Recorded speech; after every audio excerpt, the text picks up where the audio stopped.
We're dating and she's pregnant. What do we do? Well, this situation occurs in many cases, and I believe it has been answered by the clip on God's design for dating. Those principles are exactly the principles that you need to think through in your situation right now. And the stakes have been raised because there's another baby, there's another person involved. The stakes have been raised because of the implications within community, etc. But the principles remain exactly the same. First off, that God is calling us to treat one another with purity. And He is for us and not against us.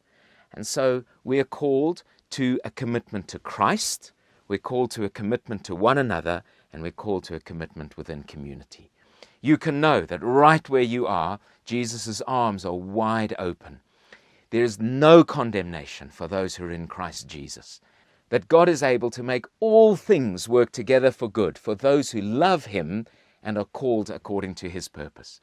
We need not shy away from running to Jesus, knowing He loves us. He loves the baby in the womb of this mum, and He is the source of the energy and the life and the redemption through all of this. Secondly, this purity is outworked in commitment to each other.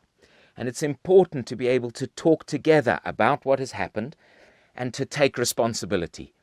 And I often find it's usually the man that has a tougher time with this. Generally speaking, the woman is able to take responsibility and able to internalize the implications of what has happened. She has this child literally growing in her.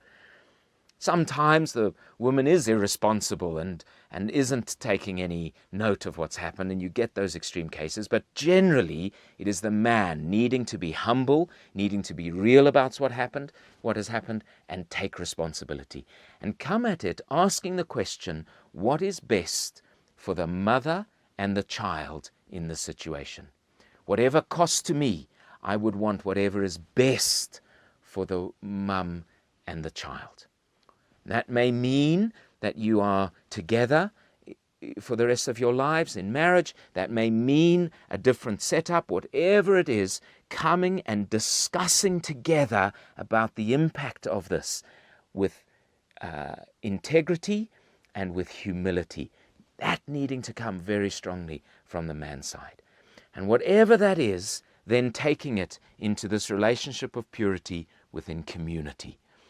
Godly counsel, men and women whom you respect, who will give godly advice, and coming as soon as possible to them and sharing what has happened and telling them what you think is the way forward. Perhaps where you agree, perhaps where you disagree, and getting their wisdom and counsel. And this is very difficult. Sometimes it involves shame, sometimes it involves guilt. Just go back to point 1. God is for us and not against us. We know from John 3:16, He sent His Son into the world, for He loved the world. And 17, He sent His Son not to condemn the world, but to save the world. He doesn't come to us because we're perfect. He comes to us because we're imperfect. So from that confidence of God being for us and not against us, find people who understand the grace of God and can give you wise counsel. But you do need to be vulnerable. You do need to be transparent. And share with them what you've discussed as a couple. For different situations, there will be different ways through.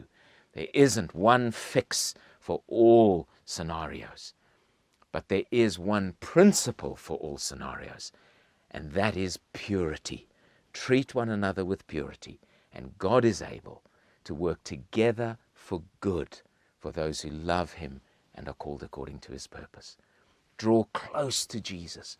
Draw close in honor of one another and work out your way forward in transparency and humility with godly counsel.